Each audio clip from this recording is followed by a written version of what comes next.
ಉಳಿಸಬೇಕು ಉಳಿಸಬೇಕು ಪರಿಸರ, ಹೇಳ್ತಾರೆ ಬಾಯಲೆಲ್ಲ ಸರಸರ, ಮಾಡ್ತಾರೆ ಅನಾಚಾರ ತರತರ, ನೆಡುವರೇನು ಇವರೆಲ್ಲ ಗಿಡ ಮರ.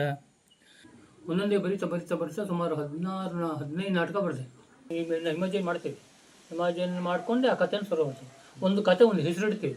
ಒಂದು ಈಗ ಪ್ರೇಮ ಅಥವಾ ಯಾವುದು ಹೆಸರಿಟ್ಟಾಗ ಆ ಹೆಸರೇ ಬರಲ್ಲ, ಫುಲ್ ಚೇಂಜ್ ಆಗತ್ತೆ. ಆಮೇಲೆ ಕತೆ ಹೋಗ್ತಾ ನಾವು ಇದು ಬರೀತಾ ಹೋಗ್ತೇವ, ಯಾವುದು ಒಂದೊಂದು ಸನ್ನಿವೇಶ ಬರೀತಾ ಹೋಗ್ತಾ ಅವರು ಆಮೇಲೆ ಆ ಪಾತ್ರ ಸೇರಿ ಈ ಪಾತ್ರ ಸೇರುತ್ತೆ. ಬರೀತಾ ಹೆಸರು ಚೇಂಜ್ ಆಗುತ್ತೆ. ಗಡಿ ಆ ಕಡೆ ಗಡಿ ಈ ಕಡೆ ಗಡಿ, ಮದ್ರಾಸು ಮತ್ತು ಮೈಸೂರು ಗಡಿ. ಇದು ನಂಗೆ ಯಾವ ಟೈಮಲ್ಲಿ ಇದು ಬರುತ್ತೆ ಆ ಟೈಮಲ್ಲಿ ಅಲ್ಲಿ ಆ ಪ್ಲಾಂಟೇಶನ್ ಮಾಡಬೇಕಾದ್ರೆ ಗುಡ್ಡದ ಮೇಲೆ ಹೋಗಿ ಅಲ್ಲೇ ಒಂದು ಬರೀತಿದ್ದೆ, ಅಥವಾ ಇಲ್ಲಿ ಬಂದರೆ ಇಲ್ಲಿ ಬರುತ್ತೆ. ಆ ಮೂಡು ಬಂದಾಗ ಪಟ್ ಅಂತ ಬರೀತಿದ್ದೆ ನಾನು. ಹೆಸರು ಎಡ್ವರ್ಡ್ ಡಿಸೋಜ ಅಂತೇಳಿ. ನಾನು ಹೆಚ್ಚಾಗಿ ಫಾರೆಸ್ಟ್ ಡಿಪಾರ್ಟ್ಮೆಂಟಲ್ಲಿ 40 ವರ್ಷ ಸರ್ವಿಸ್ ಮಾಡಿದ್ದೆ. ಇದು ಹವ್ಯಾಸ ಇದೆ ನನಗೆ, ಈ ನಾಟಕ ಬರೆಯೋದು ಇದೆಲ್ಲ ಮಾಡ್ತಾ. ಒಂದು 3-4 ನಾಟಕ ಬರೆದೆ, ಭಾರಿ ಚೆನ್ನಾಗಿದೆ ಅಂದರು. ಭಾರಿ ಇತ್ತು, ತುಂಬ ಜನ ಭಾರಿ ಖುಷಿ, ಎಲ್ಲಿ ಬರೆದ್ರು. ಆಮೇಲೆ ಅನುಮಾನ ಶುರುವಾಯಿತು ಅವರಿಗೆಲ್ಲ, ನೀವೇ ಬರ್ದಿದ್ದ ಅಂತ. ಸೊ ನನಗೆ ಯಾರಾದ್ರು ಒಬ್ಬರು ಬರ್ದಿದ್ದು ಅಂತ ಆಗಲಿ ಅಂತ ಬಂದೆ. ಇಲ್ಲಿ ಬಂದು SRD ಅಂತೇಳಿ ಒಂದು ಹಾವೇ ನಾಮ ಇಟ್ಕೊಂಡೆ. SRD ಅಂದರೆ ಎಡ್ವರ್ಡ್ ಅಂತ ನನ್ನ ಹೆಸರು, ತಂದೆ ಹೆಸರು ಸೇವಿಯರ್ ಅಂತ, ಅದಕ್ಕೆ ಮಾಡಿದೆ. ಈ ಡಿ SRD ಅಂತಲೇ ಬರಿತಾ ಹೋದೆ. SRD ಅಂತಲೇ ಬರಿತಾ ಹೋದೆ. ಅದನ್ನ ನೋಡ್ಕೊ, ಈಗಲೂ ಕೆಲವರು ನಮ್ಗೆ ಹೊಸನಗರದಲ್ಲಿ ಆಫೀಸಲ್ಲಿ SRD ಅಂತಲೇ ಕರೀತಾರೆ. ಹಂಗಾಗಿ ಆ ಹೆಸರು ಇಟ್ಕೊಂಡ್ಬಿಟ್ಟಿದ್ದೆ ನಾನು. ಇಲ್ಲ ಯಾರು ನಂಬಲ್ಲ, ಈಗಲೂ ನಂಬಲ್ಲ ನಾನು ಬರ್ದಿದ್ದಂತಂದರೆ. ಈಗ ನಾವು ಹೇಳಿದ್ದಕ್ಕೆ ಈಗೀಗೆಲ್ಲ ಸ್ವಲ್ಪ ನಂಬ್ತಾರೆ. ಮುಂಚೆ ಆದ್ರೂ ಎಂಥ ಕವನ ನೋಡು. ಮೊನ್ನೆ ನಮ್ಮ ಅಕ್ಕ ಇದ್ರಲ್ಲ, ಆಲಿಸ್ ಅಕ್ಕ ಅಂತ, ಅವ್ರು 80 ವರ್ಷ ಇದ್ದಿತ್ತು. ಅವರಿಗೊಂದು ಅವರೆಲ್ಲ ಇಲ್ಲದಿದ್ದೆಲ್ಲ ನೋಡ್ಕೊಂಡು ಅಕ್ಕನ ಹೆಸರು ಇದು ಬರ್ಕೊಂಡು ಹೋಗಿ ಓದಿದೆ. ಅಲ್ಲಿ ಹೋಗೋಕ್ಕೂ ಅಜ್ಜಿಯರೇ, ಅವರು ಅಜ್ಜಿ ಅಲ್ಲ, ಉಳಿದವ್ರು ಅಜ್ಜಿಯರೆಲ್ಲ ಭಾರಿ ಖುಷಿ ಆಯ್ತು. ಅವ್ರ ಮಗ ಬಂದು, ಅಂಕಲ್ ಅಲ್ಲಿ ಯಾರು ಹೇಳ್ಕೊಟ್ಟಾರೆ, ಯಾವುದೋ ಕಾಪಿ ಮಾಡಿದ್ದಾರೆ ಅಂತಂದ್ರೆ ಹೇಳ್ತಾರೆ ಗೊತ್ತಿಲ್ಲ. ಅಂಕಲ್ ಅದು ಒರಿಜಿನಲ್ ಇದು ಉಂಟಾ ನಿಮ್ಮ ಹತ್ರ ಅಂತ. ಒರಿಜಿನಲ್ ಡೌಟು, ಎಲ್ಲ ಕಡೆ ಡೌಟ್, ಈಗಲೂ ಡೌಟೇ. ಅದಕ್ಕೆ ನಾನು ಬರೆದಿದ್ದು. ಈಗ ಇಲ್ಲಿ ನಿಮ್ಮ ವಸುಧಾ ಮೇಡಮ್ ಇರಲ್ಲ, ಅದು ಬರ್ತಾರಲ್ಲ, ಅವ್ರು ನಂಗೆ ಒಂದು 10 ವರ್ಷದಿಂದಲೇ ಹೇಳಿದ್ರು. ಅವರು ಎಡ್ಡಿ ಅಣ್ಣ ಎಂಥ ಬರೀತೀರಿ ಎಡ್ಡಿ ಅಣ್ಣ, ನಮಗೆ ಈ ರೀತಿ ಬರೆಯೋಕ್ಕಾಗಲ್ಲ, ಎಂಥ ಕನ್ನಡ ವರ್ಡ್ಸ್ ಯಾವ ರೀತಿ ಬರೀತೀರಿ ನೀವು, ಭಾರಿ ಚೆನ್ನಾಗಿ ಬರೀತೀರಿ ಅಂತ ಅವಾಗಲೂ ಹೇಳಿದ್ರು ಅವರು ನಮಗೆ. ಹಾಗೆ ಅದು ಒಂದೊಂದ್ಸಲಿ ದೇವರು ಕೊಟ್ಟಿದ್ದು ಅಂತ ಕಾಣುತ್ತೆ. ಹಂಗಾಗಿ ಅದಕ್ಕಾಗಿ ನಾನು ಯಾರು ಏನೇ ಹೇಳಲಿ ನಾನಿಲ್ಲ, ನನ್ನದು ಏನೋ ಅದಷ್ಟೇ. ಹೊಗಳ್ಬೇಕಂತನೂ ಇಲ್ಲ, ನಮ್ಗೆ ತೆಗೊಳ್ಬೇಕಂತನೂ ಇಲ್ಲ. ನಮ್ಮ ಕರ್ತವ್ಯ ಅಷ್ಟು ಮಾಡೋದಷ್ಟೇ. ಕತೆ ಬರಿಬೇಕಾದ್ರೆ ಒಂದು ಕತೆ ಈಗ ಹಾಗೆಲ್ಲ ಎಂತ ಆಗ್ತಾವಂತ ಅದೆಲ್ಲ ಇಮ್ಯಾಜಿನ್ ಮಾಡ್ತೀವಿ. ಇಮ್ಯಾಜಿನ್ ಮಾಡಿಕೊಂಡೆ ಆ ಕಥೆನ ಶುರು ಮಾಡ್ತೀವಿ. ಒಂದು ಕತೆ ಒಂದು ಹೆಸರಿಡ್ತೀವಿ. ಒಂದು ಈಗ ಪ್ರೇಮ ಅಥವಾ ಯಾವುದು ಹೆಸರಿಟ್ಟಾಗ ಆ ಹೆಸರೇ ಬರಲ್ಲ, ಫುಲ್ ಚೇಂಜ್ ಆಗತ್ತೆ. ಆಮೇಲೆ ಕತೆ ಹೋಗ್ತಾ ನಾವು ಇದು ಬರೀತಾ ಹೋಗ್ತೇವ, ಯಾವುದು ಒಂದೊಂದು ಸನ್ನಿವೇಶ ಬರೀತಾ ಹೋಗ್ತಾ ಅವರು ಆಮೇಲೆ ಆ ಪಾತ್ರ ಸೇರಿ ಈ ಪಾತ್ರ ಸೇರುತ್ತೆ. ಬರೀತಾ ಹೆಸರು ಚೇಂಜ್ ಆಗುತ್ತೆ. ಆ ರೀತಿ ಆಗುತ್ತೆ. ಮತ್ತು ಇವಕ್ಕೆಲ್ಲ ಹವನ ಎಲ್ಲ ಬರೀಬೇಕಾದ್ರೆ ಒಂದು ಹೆಸರು ಇಟ್ಕೊಳ್ತೀನಿ ನಾನು. ಹೆಸರು ಇಟ್ಕೊಂಡು ಹೋಗ್ತಾ ಇರ್ತೀನಿ. ನಾನು 2 ಲೈನ್ ಬಂತು ಅಂದರೆ ಸಾಕು, 2 ಲೈನ್ ಮೇಲಿಂದು 2 ಲೈನ್ ಬಂತು ಅಂದರೆ ಹಾಡು ಇಡೀ ಆಯ್ತು ಅಂತ ಲೆಕ್ಕ. ಅಷ್ಟು ಬಿಟ್ಟು ನಮ್ಮ ಶಾಲೆ ಇದು ನಿಟ್ಟೂರು ರಿಪ್ಪಿನಪೇಟೆ ಇದ್ನಲ್ಲ, ಅಲ್ಲೂ ಅಷ್ಟೇ. ಎಲ್ಲ ಟೀಚರು ನಮ್ಮದೊಂದು ಬರ್ಕೊಡಿ ಅಂದರು. ಅಲ್ಲಿ ಅಂಥದ್ದು ನೇವಟೂರು ಅಂತ ಒಂದಿದೆ, ಅಲ್ಲಿ ಪ್ಲಾಂಟೇಶನ್ ಕೆಲಸಕ್ಕೆ ಹೋಗ್ತಿದ್ವಿ ನಾವು. ಅವ್ರು ಹೇಳ್ತರು, ಸರ್ ನಮ್ಮದು ನೀವು ಹಾಡು ಬರೀ, ನಮ್ಮದೊಂದು ಹಾಡು ಬರೀ ಅಂತ. ಹಂಗೆಲ್ಲ ಬರೆಯೋಕ್ಕಾಗತ್ತೆ ನಾವು ಅಂದರೆ ಬರೀ ಸರ್. ನಿಮಗೇನು ಅಲ್ಲ ನಮ್ಮ ಸಂಘ ಇದೆ, ಯಾರಿದ್ದೀರಿ? ನಿಂತಿಂತವ್ರು ಎಷ್ಟನೇ ಇಸ್ವಿಲಿ ಆಯಿತು ಎಲ್ಲ ಕೇಳಿದೆ. ಎಲ್ಲ ಇಷ್ಟು ಇಸ್ವಿ ಆಯಿತು ಅಂತ. ಆಮೇಲೆ ಯಾರ್ಯಾರು ಅವ್ರ ಹೆಸರು ತೊಗೊಂಡು ಸೀದಾ ಬಂದೆ. ನಾಳೆ ಬರ್ಕೊಡ್ತೀನಮ್ಮ ನಿಮಗೆ ಅಂತ. ಬರಿತಾ ಬರೋದ್ರೊಳಗೆ ನಂಗೆ 2 ಲೈನ್ ಬಂದ್ಬಿಡ್ತದೆ. ಹೆಂಗೆ ಬಂತು ಗೊತ್ತಾ? ನೇವಟೂರಿಗೆ ಬನ್ನೀರೆಲ್ಲ ಸಂಘ ನೋಡಕ್ಕ, ಸಂಘದ ಶೈಲಿ ನೋಡಕ್ಕ, ಅನ್ನಪೂರ್ಣೇಶ್ವರಿ ಸ್ವಸಹಾಯ ಸಂಘದ ಕಾರ್ಯ ನೋಡಕ್ಕ, ಉನ್ನತಿ ಹಾದಿ ನೋಡಕ್ಕ. 2001ರಲ್ಲಿ ನಮಗೆ ಸಂಘ ಸ್ಥಾಪನೆ ಆಗೈತ್ರಿ. ಅಲ್ಲಿಂದ ಇಲ್ಲಿಗೆ ನಮ್ಮ ಬದುಕು ತಿರುವೆ ಪಡೆದೈತ್ರಿ. ನಮ್ಮ ಕಾಲ ಮೇಲೆ ನಾವೇ ಎಲ್ಲ ನಿಂತಂಗಾಗೈತ್ರಿ. ಸಾಲ ಸೋಲಕ್ಕೆಲ್ಲ ಪರರ ಬೇಡೋದು ನಿಂತೈತ್ರಿ. ಸಂಘದೊಳಗಿನ ಮಂದಿ ಕೇಳ್ರಿ ಒಮ್ಮೆ ಹೇಳ್ತೀನಿ. ನೇತ್ರ ಕವಿತಾ ಪ್ರೇಮ ಪೂರ್ಣಿಮಲ ಕೂಡಿ ಹೇಳ್ತೀನಿ. ಉತ್ತಮ ಪುತ್ತಮ ಉಮಾ ಜನಕಮ್ಮ ಹಿಂಗೂ ಅದಾರಿ. ಮೀನಾಕ್ಷಿ ವನಜಾಸ್ತಿ ರುಕ್ಮಿಣಿ ನಮ್ಮಡೆ ಕೂಡ್ಯಾರ್ರಿ ಅಂತ. ಅಲ್ಲ ಅವ್ರ ಹೆಸರಲ್ಲಿ ಸೇರ್ಸಾಗ ಹೇಳ್ಬೇಕಲ್ಲ, ಹಂಗೆ. ನನ್ನ SSLC ಆಗಿದೆ 72, 73. 75ರಿಂದ ನಾವು ನಮ್ಮ ಚರ್ಚಲ್ಲಿ ನಾಟಕಗಳು ಮಾಡ್ತಿದ್ವಿ. ಹಾಂ ಕೆ ಗುಂಡಣ್ಣ, ಬೇಳು ಕೃಷ್ಣಮೂರ್ತಿ ಅವ್ರದ್ದೆಲ್ಲ. ಹಾಂ ಅದು ಶುರು ಆಗೋಕ್ಕೂ ಆಮೇಲೆ ಪುಸ್ತಕಗಳು ನೋಡಿದ್ವಿ, ಒಳ್ಳೆ ಪುಸ್ತಕ ಸಿಕ್ಕಿಲ್ಲ. ಮತ್ತೇನು ಮಾಡೋದು ಅಂಥೇಳಿ ನಾನೇ ಒಂದು ನಾಟಕ ಬರೆಯೋಣ ಅಂತ ಹೊಂಟೆ. ನೀವು ಮೊದಲೊಂದು ನಾಟಕ ಬರೋದು? ಹಾಂ, ಜೋಕೆ ಚರ ಅಂತ. ಹಾಂ 1980ರಲ್ಲಿ ಅದು. ಹಾಂ ಜೋಕೆ ಚರ ಅಂತ ಪತ್ತೆದಾರಿ ನಾಟಕ. ಅದು ಆಡಿದ್ವಿ, ಭಾರಿ ಚೆನ್ನಾಗಾಯಿತು. ಎಲ್ಲ ಭಾರಿ ಚೆನ್ನಾಗಾಯಿತು ಅಂದ್ರೆ ಆಯಿತು ಅಂತ ಮತ್ತೆ ಬರೆಯೋಕ್ಕೆ ಇಂಟ್ರೆಸ್ಟ್ ಬಂತು. ಒಂದೊಂದೇ ಬರಿತಾ ಸುಮಾರು 15 ನಾಟಕ ಬರೆದೆ.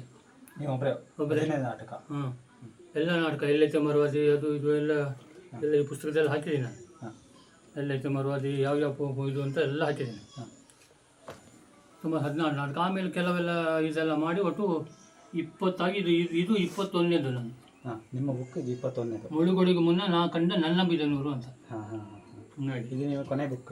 ಕೊನೆ ಬುಕ್. ಮತ್ತೆ ಬರೆಯೋದಿಲ್ಲ? ಮತ್ತೆ ಬರೆಯಲ್ಲ. ಮತ್ತೆ ಯಾಕಂದರೆ ನಮ್ಗೆ ಬರೆಯೋ ಪುಸ್ತಕ ಆಗಲ್ಲ. ಒಂದು ಬುಕ್ ಬರೆಯೋಕ್ಕೆ ನಿಮ್ಗೆ ಎಷ್ಟು ಟೈಮ್ ಬೇಕಾಗುತ್ತೆ? ಇದು ಸುಮಾರು 1 ವರ್ಷ ಹಿಡಿತು ನಾನು ಈ ಬುಕ್ ಬರೆಯೋದು. ಈ ಬುಕ್ ಅಂದರೆ ಮೊದಲನೇ ಬುಕ್ ಬರೆಯೋ ಅಷ್ಟೊತ್ತಿಗೆ? ಮೊದಲನೇ ಬುಕ್ಕಿಗೆ ಎಲ್ಲ ಏನೇನಿಲ್ಲ, ನಾನು 3-4 ತಿಂಗಳಿಗೆ ಒಂದೊಂದು ಬುಕ್ ಬರ್ತಿರ್ತೀನಿ. ಈ ಹಾಡುಗಳ ಡೈಲಿ ಒಂದು ಪೇಜ್ ಅಂತ ಬರೀತೀನಿ. ಒಂದು ಪೇಜ್ ಒಂದು ರಾತ್ರಿ ಹೊತ್ತು ನಂಗೆ ಪುಸ್ತಕ. ನಾನು ಫಾರೆಸ್ಟ್ ಡಿಪಾರ್ಟ್ಮೆಂಟಲ್ಲಿದ್ದೆ. ಹಾಂ, ನಂಗೆ ಯಾವ ಟೈಮಲ್ಲಿ ಇದು ಬರುತ್ತೆ ಆ ಟೈಮಲ್ಲಿ ಅಲ್ಲಿ ಪ್ಲಾಂಟೇಶನ್ ಮಾಡಬೇಕಾದ್ರೆ ಗುಡ್ಡದ ಮೇಲೆ ಹೋಗಿ ಅಲ್ಲೇ ಒಂದು ಬರೀತಿದ್ದೆ. ಅಥವಾ ಇಲ್ಲಿ ಬಂದರೆ ಇಲ್ಲಿ ಬರುತ್ತೆ. ಆ ಮೂಡು ಬಂದಾಗ ಪಟ್ ಅಂತ ಬರೀತಿದ್ದೆ ನಾನು. ಅದು ಮತ್ತೆ ಅವಾಗಲೇ ಬರಬೇಕು ನಾವು. ಆ ರೀತಿ ಸೀನ್ಸ್ ಎಲ್ಲ ಮಾಡಿ ಕೂಡಲೇ 4-5 ತಿಂಗಳಲ್ಲಿ ಒಂದೊಂದು ನಾಟಕದ್ದು ರೆಡಿ ಆಗ್ತಿತ್ತು. ಈ ಹಾಡು ಕವಿತೆ ಆದರೂ ನೀವು ನನಗೆ ಇದು ಕೊಟ್ಟರೆ ಒಂದು ದಿವಸಕ್ಕೆ 10 ಇದು ಬರ್ತೀನಿ ನಾನು. ಸನ್ನಿವೇಶ ಯಾವ್ದಾದ್ರು ಕೊಟ್ಟರೆ ಏನು ಆಟೋಮೆಟಿಕ್ ಪ್ರಾಸಗಳು ಆಟೋಮೆಟಿಕ್ ಬಂದ್ಬಿಡ್ತಾವೆ, ಅವೇನು ತೊಂದರೆ ಇಲ್ಲ. ಇದು ಮಾತ್ರ ಬರೆಯೋದು ಭಾರಿ ಕಷ್ಟ ಆಗತ್ತೆ. ನಾವು ಫ್ರೀ ಆಗಿರಬೇಕು, ಮೈಂಡ್ ಫ್ರೀ ಇರಬೇಕು. ಅದು ಮಧ್ಯೆ ಆಗೋದಿಲ್ಲ ಈಗೋದಿಲ್ಲ ಎಲ್ಲ ಇದಾಗಲ್ಲ ಆ ರೀತಿ. ಅದಕ್ಕಾಗಿ ಇದೊಂದು ಲಾಸ್ಟ್ ಮಾಡೋಣ ಅಂತೇಳಿ. ಇದು ಸಹ ಅಷ್ಟೇ. ಇದು ನನ್ನ ಊರಿನ ಬಗ್ಗೆ ನನಗೆ ಬರ್ತಿಲ್ಲ.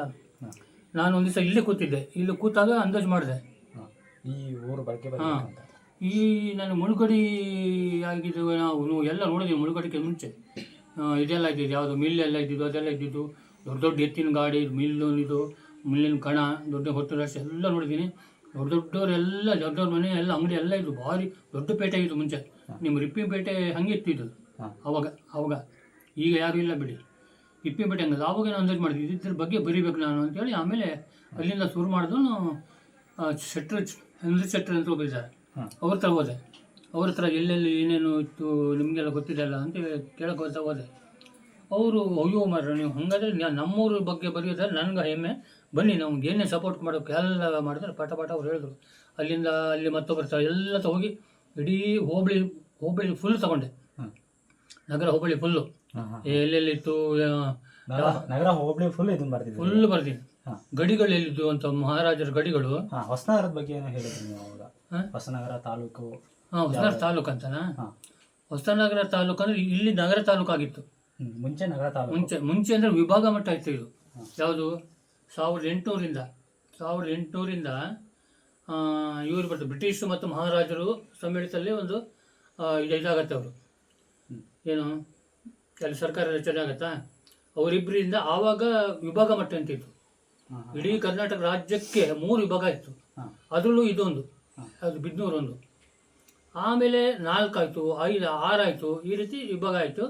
ಆಮೇಲೆ 1868 ಮತ್ತೆ ಇದಾಗತ್ತೆ, ಯಾವುದು ತಾಲೂಕುಗಳು ಬರ್ತಾವೆ. ಇಲ್ಲ ಪಂಚಾಯತಿ ಇದು ಆಗುತ್ತೆ. ಅಲ್ಲಿಂದ ಆಮೇಲೆ ನಗರ ತಾಲೂಕು ಸುಮಾರು 79 ವರ್ಷ ಇರುತ್ತೆ ಇಲ್ಲಿ ನಗರಕ್ಕೆ. 1947ಕ್ಕೆ ಹೊಸನಗರ ಹೋಗುತ್ತೆ. ಕೆಲವರು ಹೊಸನಗರ ಅಂತ ಹೆಸರು ಮಾತ್ರ ಅವಾಗಲೇ ಬಂದಿರುತ್ತೆ. 1887ರಲ್ಲಿ ಬಂದಿರುತ್ತೆ ಹೊಸನಗರ ಅಂತ. ನಿಮ್ದು ಇದಿತ್ತಲ್ಲ ಯಾವುದು ಕಳ್ಳೂರುಕಟ್ಟೆ ಅಂತ ಇದ್ದಿದ್ದನ್ನ ಹೊಸನಗರ ಅಂತ 1887ರಲ್ಲೇ ಮಾಡ್ತಾರೆ. ಆದರೆ ತಾಲೂಕು ಹೋಗಿದ್ದು ಮಾತ್ರ 1947ಕ್ಕೆ. ಕೆಲವ್ರು ಹೇಳ್ತಾರೆ ಅವಾಗಲೇ ಆಯಿತು ಇವಾಗಲೇ ಆಯಿತು ಅಂತ. ಯಾವ ಕಾರಣಕ್ಕೂ ನನ್ನ ಹತ್ರ ಇದಾವೆ, ಇದು ದಾಖಲೆ ಇದಾವೆ. ಯಾವುದು ಇದು ಮಾಡಿದ್ದು, ಪಾಣಿ ಗೀಣಿ ಎಲ್ಲ ಮಾಡಿದ್ದು ನಗರ ತಾಲೂಕು ಅಂತಲೇ ಇದೆ. ನಾವು ವೆಂಕಟನೂರುಪುರ ಇದು ಕೋಟಿ ಹೋಗಿದಾರಲ್ಲ, ಅದು ಸಹ ನಗರ ತಾಲೂಕು ಅಂತಲೇ ಇದೆ. ಆದ್ದರಿಂದ ನಾನು 100% ಗ್ಯಾರಂಟಿ ಇದು ಮಾಡ್ಬೋದು. ಯಾಕಂದರೆ ಅವಾಗಲೇ ಆಗಿದ್ದೆ ಇದಾದರೆ. ಈಗ ಅವಾಗಲೇ ಆಯಿತು 89ರಲ್ಲಿ ಆಯಿತು, ಹಾಗೆ 800 ಅಂತ ಹೇಳಿದರೆ ಒಬ್ಬರ ಹತ್ರ ಆರ್ ಟಿ ಸಿ ಬೇಕಲ್ಲ. ಅಲ್ಲಿ ಆರ್ ಟಿ ಸಿಯಲ್ಲಿ ಹೊಸನಗರ ತಾಲೂಕು ಅಂತ ಆಗಬೇಕಲ್ಲ. ಯಾವ ಕಾರಣಕ್ಕೂ ಇಲ್ಲ, ಯಾರ ಹತ್ರ ಇರೋದಿಲ್ಲ. ಹೌದು, ನಗರ ಅಂತಾನೆ ಇರೋದು. ಹಾಂ ಹಾಂ ಹಾಂ. ಈ ಬುಕ್ಕಿನ ಬಗ್ಗೆ ತುಂಬ ಎಲ್ಲ ಇದ್ದಾವೆ. ಹಾಂ. ಇದು ನಾಣ್ಯದ ನಾಣ್ಯಗಳ ಬಗ್ಗೆ ಇದು ಮಾಡಿದ್ದೀನಿ. ಹಾಂ. ಯಾವ್ಯಾವ ನಾಣ್ಯ ಇದು ಅಂತ. ಚುಟುಕು, ಆನಂದ, ಇದು ನಮ್ಮ ಪ್ರಕಾಶ್ ಶೆಟ್ಟರು ಕೊಟ್ಟಿದ್ದು. ಮತ್ತೆ ಯಾವ್ದಾರು ಇದಾವೆ ನಾಣ್ಯಗಳಿಲ್ಲ, ನಾನು ಅವ್ರ ಮನೆಗೆ ಹೋಗಿ ಕಲೆಕ್ಟ್ ಮಾಡ್ಕೊಂಡು ಅದೆಲ್ಲ ಇದು ಮಾಡ್ಕೊಂಡಿದ್ದು. ಆವಾಗೆಲ್ಲ ಚುಟು, ಆನಂದ ಅಲ್ಲ, ನಾನು ಅವಾಗ ಹೇಳ್ದಲ್ಲ ಒಬ್ಬರ ಹತ್ರ, ಪ್ರಕಾಶ್ ಶೆಟ್ ಅಂತ, ಅವ್ರ ಹತ್ರ ಇದೆ ಅದು. ಇದು ಅವಾಗೆಲ್ಲ ಚುಟು, ಆನಂದ, ಶಾತವಾಹನರ ಕಾಲದ್ದು, ಇದ್ರದ್ದೆಲ್ಲ ಇಲ್ಲಿ ಇದೆ. ಇದು ರಾಜರ ಕಾಲ. ಹೌದು, ರಾಜರ ಕಾಲದ್ದು ಇವೆಲ್ಲ ಹಳೆ ನೋಟುಗಳೆಲ್ಲ. ನಿಮ್ಮ ಹತ್ರ ಯಾವುದೂ ಇಲ್ವಾ? ನಮ್ಮ ಹತ್ರ ಸ್ವಲ್ಪ ಇದ್ದಾವೆ, ಆದರೂ ಅವ್ರ ಹತ್ರ ಇದ್ದಷ್ಟು ನಾನು ಅವ್ರಿಗೆ ಕಾಂಟ್ಯಾಕ್ಟ್ ಮಾಡೋಕ್ಕೆ ಹೇಳಿ ನಿಮ್ಗೆ ಅದೇ.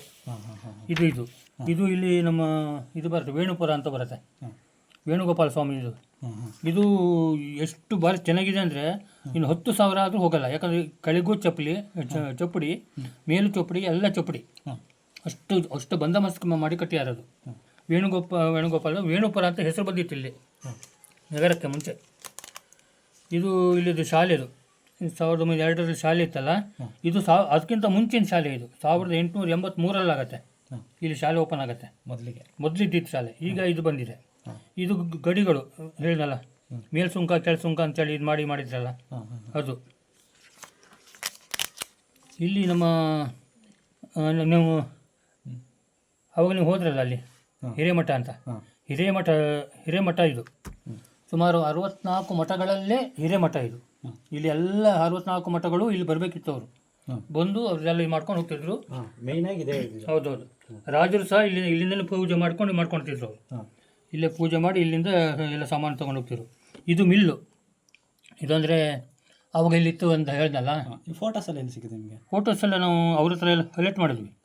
ಯಾರ್ಯಾರು ಹೋಗಿ ಇತ್ತು ಎಲ್ಲ ಕಲೆಕ್ಟ್ ಮಾಡಿದ್ವಿ. ಎಲ್ಲರ ಹತ್ರ ಕಲೆಕ್ಟ್ ಮಾಡಿ. ಹಾಂ, ಇದು ಸುಮಾರು ಎಲ್ಲ ಓಡಾಡಿದ್ದೀವಲ್ಲ ಫುಲ್ಲು. ಇಲ್ಲಾಂದರೆ ಮತ್ತೆ ನಾವು ಇದು ಬರೆಯೋಕ್ಕಾಗಲ್ಲ. ಇದೇ ನೋಡಿ. ಇದು ಪಶುವೈದ್ಯ ಶಾಲೆ ಆಗಿತ್ತು ಇದು. ಅದಕ್ಕಿಂತ ಮುಂಚೆ ಇದು ತಾಲೂಕು ಆಫೀಸ್ ಆಗಿತ್ತು. ತಾಲೂಕು ಆಫೀಸ್ ಇನ್ನೂ ಸಹ ಬೋರ್ಡ್ ಇದೆ ಅಲ್ಲಿ, ಬ್ರಿಟಿಷರ್ ಕಟ್ಟಿದ್ದು. ಹಾಂ, ಇದುಂಟು ಈ ರೀತಿ ಇದುಂಟು ಅಂಡಬೇರುಂಡ ಬೋರ್ಡು ಇನ್ನೂ ಇದೆ ಅಲ್ಲಿ ಇದರಲ್ಲಿ. ಅದು ತೆಗಿಲಿಲ್ಲ. ಹಂಗಾಗಿ ತಾಲೂಕು ಆಫೀಸ್ ಅಂತೇಳಿ ಕರೆಕ್ಟ್ ಇದಾಗತ್ತೆ ಅದು. ಇದು ನಮ್ಮದು ಇದು ಅಂತ ಹೇಳಿದ್ನ. ಇದು ನಿಲ್ಸ್ಕಲ್ಲಿನ ಇದು ನಿಲ್ಸ್ಕಲ್ಲಲ್ಲಿ ಇದ್ದಾವೆ, ಉದ್ದುದ್ದ ಇದಾವೆ ಸುಮಾರು. ಮುಂಚೆ ಎಲ್ಲ ಭಾರಿ ಉದ್ದುದ್ದ ಕಂಡು, ಈಗೆಲ್ಲ ಸುಮಾರು ಇದಾವೆ. ಅದು ನಿಲ್ಸುಕಲ್ಲುಗಳು ಅಂತ. ನಿಲ್ಸುಕಲ್ಲುಗಳಂದರೆ ಅಲ್ಲಿ ಆನೆ ಕಟ್ಟಕ್ಕೆ ಅಂತ ಇದು ಮಾಡ್ತಾರೆ. ಅಂದರೆ ಅವು ಹುಟ್ಟಿದ್ದವು, ಅದು ಹಳೆ ಶಿಲಾಯುಗದ ಅಂತ ಹೇಳ್ತಿದ್ದಾರೆ ಅವರು. ಹಳೆ ಶಿಲಾಯುಗದಿಂದ ಯಾಕಂದರೆ ಅದು ಬುಡ ಯಾರಿಗೂ ನೋಡೋಕೆ ಆಗಿಲ್ಲ ಅದು. ಅದರಲ್ಲಿ ಆವಾಗ ಆನೆಗಳು ಇತ್ತಲ್ಲ, ಆನೆಗಳಿಗೂ ಚಪ್ಪಡಿ ಹಾಕಿ ಕಟ್ತಿದ್ರಂತೆ. ಅದಕ್ಕಾಗಿ ಹರಿಮನೆ ಅಂತ ಹೆಸರಾಗಿದೆ ಅಷ್ಟೇ. ಆ ರೀತಿ ದೊಡ್ಡ ದೊಡ್ಡ ಕಲ್ಲುಗಳು ಒಂದು 15, 20, 50, 30, 40 ಅಡಿವರೆಗೆ ಇದಾವೆ. ನಾವು ಸಣ್ಣಕ್ಕಿರ್ತಾ ಎಲ್ಲ ನೋಡ್ತೀವಿ, ಎಲ್ಲ ಹಂಗೆ ನಿಂತಿದ್ದು. ಈಗೆಲ್ಲ ಕೆಲವೆಲ್ಲ ಹೊಡೆದು ಪಡೆದು ಎಲ್ಲ ಮಾಡಿದ್ದಾರೆ. ಇದು ಹೇಳಿದ್ನಲ್ಲ, ಅವಾಗ ಹೇಳಿದ್ನಲ್ಲ, ಗಡಿ, ಆ ಕಡೆ ಗಡಿ, ಈ ಕಡೆ ಗಡಿ, ಮದ್ರಾಸು ಮತ್ತು ಮೈಸೂರು ಗಡಿ ಇದು.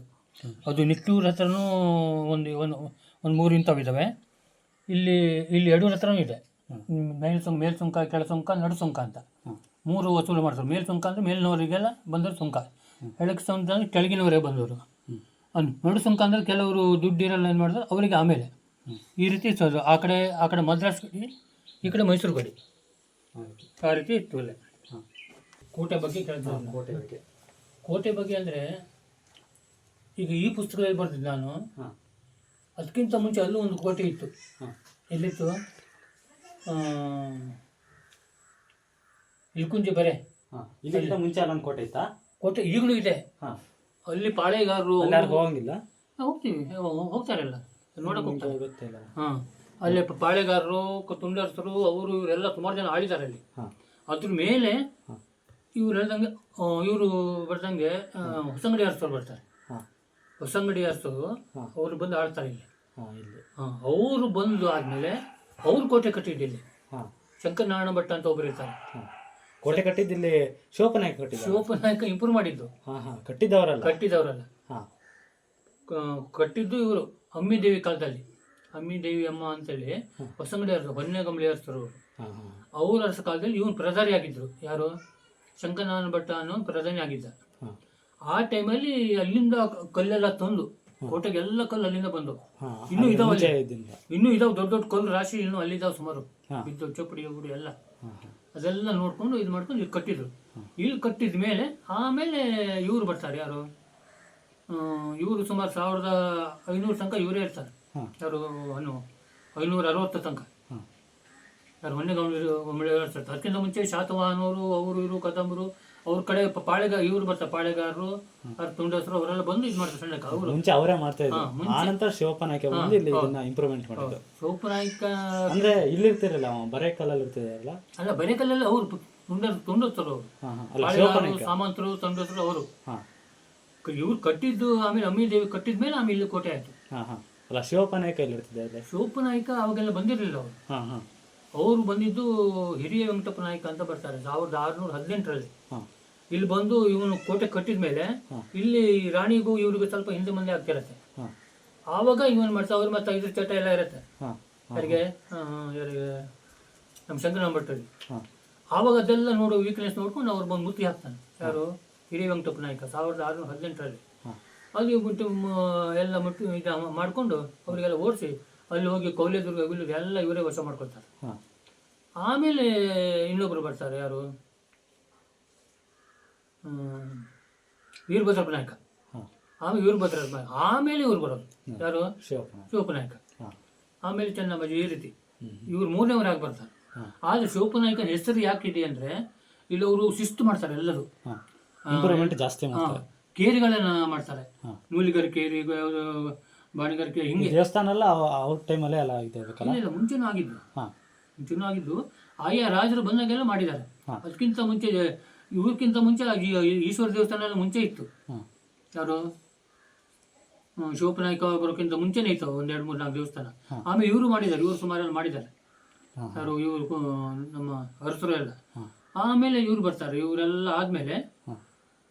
ನಮ್ಮ ಹುಲಿ ಯಾರದು ಟಿಪ್ಪು ಸುಲ್ತಾನ್. ಟಿಪ್ಪು ಸುಲ್ತಾನ್ಗೆ ಬಂದು ಹೈದರಾಲಿ ಬರ್ತಾನೆ. ಹಾ. ಹೈದರಾಲಿ ಬಂದು ಅವ್ರ ವರ್ಷ ತಗೊಳ್ತಾರ ಹಾ. ಇವ್ರಿಗೆಲ್ಲ ಓಡಿಸ್ಕೊಂಡು ಇದು ಮಾಡ್ಕೊಂಡು. ಹಾ. ಆಮೇಲೆ ಹೈದರಾಲಿ ಬಂದಮೇಲೆ ಮತ್ತೆ ಸುರಾವತಿ ಇಲ್ಲೆಲ್ಲ ಇದೆಲ್ಲ ಹೈದರಾಲಿ. ಟಿಪ್ಪು ಸುಲ್ತಾನ್ ಮಾತ್ರ ಆದಷ್ಟು ಧ್ವಂಸ ಮಾಡಿಬಿಡ್ತಾರೆ. ಹಾ. ಎಲ್ಲ ಕಡೆ ಇದು ಮಾಡಿ ಆ ಕಡೆ ಮಾಡಿ. ಹಾ. ಅವರು ಹೆಚ್ಚಿಗೆ ಇರಲ್ಲ. ಟಿಪ್ಪು ಸುಲ್ತಾನ್ ಮತ್ತೆ ಅವರು ಹೆಚ್ಚಿಗೆ ಇರಲ್ಲ. ಅವ್ರ ಕಡೆಯವರು ಇರ್ತಾರೆ ಇಲ್ಲಿ. ಹಾ. ಹಾ. ಹಾ. ಅವರು ಎಲ್ಲ ಬಂದು ಸುಮಾರು ವರ್ಷ ಇರ್ತಾರೆ 17 ವರ್ಷ. ಆಮೇಲೆ ಇಲ್ಲೇ ತಿರುವುದು. ಲಾಸ್ಟಿಗೆ ಬ್ರಿಟಿಷರಿಗೂ ಅವ್ರಿಗೂ ಆಗ್ತಿಲ್ಲ. ಆಮೇಲೆ ಬ್ರಿಟಿಷರು ಬಂದು ಟಿಪ್ಪು ಸೋಲಿಸ್ಬಿಡ್ತಾರೆ. ಹಾ. ಹಾ. ಹಾ. ಟಿಪ್ಪು ಸೋಲಿಸಿ ಅವರು ತಗೊಂಡು ಆಮೇಲೆ ಲಾಸ್ಟಿಗೆ ಟಿಪ್ಪು ಹತ್ರನೇ ಇರುತ್ತೆ. ಟಿಪ್ಪು ನಡೆಸ್ತಾರೆ. ಟಿಪ್ಪು ಆಮೇಲೆ ಬ್ರಿಟಿಷರು ಮತ್ತೆ ನಮ್ಮ ಮೈಸೂರು ಅರಸರು ಹಾ. ಅವರು ಜೊತೆಗೂಡಿ ಬಂದು ಇಲ್ಲಿ ಇದು ಮಾಡ್ತಾರೆ, ಅಟ್ಯಾಕ್ ಮಾಡ್ತಾರೆ. ಹಾ. ಹಾ. ಹಾ. ಅಲ್ಲಿ ಸೈನ್ಯ ಎಲ್ಲ ಇವ್ರು ಬರ್ತಾರೆ, ಬ್ರಿಟಿಷರು ಬರ್ತಾರಲ್ಲ. ಆಮೇಲೆ ಇವ್ರು ವರ್ಷ ಕೊಡ್ತಾರೆ. ಅವರು ಹಾ. ಯಾರು ನಮ್ಮ ಮಹಾರಾಜರು ವರ್ಷ ಕೊಡ್ತಾರೆ. ಹಾ. ಇಲ್ಲಿ 4 ಜನ ಮಹಾರಾಜರು ಮಾತ್ರ ಆಳ್ತಾರೆ. ಹಾ. ಅಷ್ಟು ಒಳ್ಳೆ. ಅದಕ್ಕಿಂತ ಸುಮಾರು 13-14 ಜನ ಇದ್ದಾರೆ ಮೈಸೂರು ಅರಸರು. ಹಾ. ಮುಂಚೆ ಅಲ್ಲೆಲ್ಲ ಆಳಿದಾರೆ ಅವರು. ಇಲ್ಲಿ ಬಂದು ಮಾತ್ರ 4 ಜನ ಮಾತ್ರ. ಹಾ. ಅದನ್ನ ಈ ಪುಸ್ತಕದಲ್ಲಿ ಹಾಕಿದ್ದೀನಿ. ಹಾ. ನಮ್ಮ ಬ್ರಿಟಿಷ್ ಹೋಗ್ತಾ ಎಲ್ಲ ಗೋಚ್ಕೊಂಡು ಹೋಗ್ತಾರೆ. ಹಾ. ಇಲ್ಲಿರೋದೆಲ್ಲ ತಗೊಂಡು ಗೋಚ್ಕೊಂಡ್ರೆ ಏನಿಲ್ಲ, ಸಿಕ್ಕಾಪಟ್ಟೆ 5,000 ಲಕ್ಷ ಕೋಟಿ ಹಾ. ಇಲ್ಲಿದ್ದ ಸಂಪತ್ತು ಇಲ್ಲಿದ್ದೆಲ್ಲ ಹಾ. ನಮ್ಮ ಭಾರತ ದೇಶದ ಪೂರ್ತಿ ಎಲ್ಲ ಕಡೆ ಅವರು ಇರ್ತಾರಲ್ಲ ಹಾ. ಹಾ. ಎಲ್ಲ ತಗೊಂಡು ಗೋಚ್ಕೊಂಡು ಹೋಗ್ತಾರೆ. ಹಾ. ಆಮೇಲೆ ಶುರುವಾಗತ್ತೆ ಇಲ್ಲಿ ಬಡತನ. ಹಾ. ಬಡತನ ಅಂದ್ರೆ ಅಂಗಿ ಚಡ್ಡಿ ಹಾಕಂಗಿಲ್ಲ, ಅಷ್ಟು ಬಡತನ. ಕೂಲಿ ಇಲ್ಲ, ಮಾಡಿ ಇಲ್ಲ, ಏನಿಲ್ಲ. ಎಲ್ಲ ಕಡೆನೂ ನಮ್ಮ ಇಲ್ಲಿ ಅಂತಲ್ಲ ಎಲ್ಲ ಕಡೆ ಶುರುವಾಗ್ತಾರೆ. ಹಾ. ಹಾ. ಅದಾದ್ಮೇಲೆ ಈಗ ಮಾತ್ರ 30-35 ವರ್ಷದ ಈಚೆಗೆ ಈಗ ಬಟ್ಟೆ ಗಿಟ್ಟೆ ಕಾಣಿಸ್ತಾರೆ, ಹೊಟ್ಟೆ ಊಟ ಕಾಣಿಸ್ತಾರೆ, ಕಾಣ್ತಾರೆ. 40 ವರ್ಷ ಹಿಂದಿನ ಕಥೆಗಳಿವೆ ಹಂಗೆ. ಯಾಕಂದ್ರೆ ನಾವು ಫಾರೆಸ್ಟ್ ಡಿಪಾರ್ಟ್ಮೆಂಟ್ ಇಲ್ಲಿದ್ನಲ್ಲ, ಯಾರ ಮನೆ ನೋಡು ಒಂದು ಬಟ್ಟೆ ಹಾಕಕ್ ಮಾತ್ರ ಇರ್ತಿತ್ತು. ಪೇಟೆ ಹೋಗ್ಬೇಕು ಮಾತ್ರ. ಇಲ್ಲೆಲ್ಲ ಒಂದು ಹಿಂಗಂಗೆ ಮೈ ಬಿಚ್ಕೊಂಡು ಇದೆಲ್ಲ ಕಚ್ಚೆ ಗಿಚ್ಚೆ ಹಾಕೊಂಡು ಇರ್ತಿದ್ರು. ಆ ರೀತಿ ಬಡತನ ಅವಾಗ. 40 ವರ್ಷ ಹಿಂದೆ ನೀವು ಬೇಕಾದ್ರೆ ನಿಮ್ಮ ಅಮ್ಮನ ಹತ್ರ ಕೇಳಿ, 40-50 ವರ್ಷ ನಿಮಗೂ ಸಾವು ಊಟ ಗೊತ್ತಿರಲಿಲ್ಲ. ಗದ್ದೆ ಇದ್ದವ್ರಿಗೆ ಮತ್ತೆ ಇದ್ದಿದ್ದವ್ರಿಗೆ ಮಾತ್ರ. ಅದು ಗದ್ದೆ ಇದ್ದವನು ಮತ್ತೆ ಹೋಗಿ ಭತ್ತ ತಗೊಂಡ್ಬರು. ಆ ರೀತಿ ಬಡತನ. ಅಷ್ಟೆಲ್ಲ ಎಲ್ಲ ಬಾರಿ ಕಷ್ಟಪಟ್ಟು ಅಂತೂ ಈಗ ಒಂದು 40 ವರ್ಷ ಈಚೆಗೆ ಯಾವ ಹುಡುಗರಿಗೂ ಕಷ್ಟದ ಅರಿವೇ ಇಲ್ಲ. ಹಂಗಾಗಿದೆ. ಇಷ್ಟು ಹೇಳಿ ನನ್ನ ಭಾಷಣ ಮುಗಿಸ್ತೀನಿ.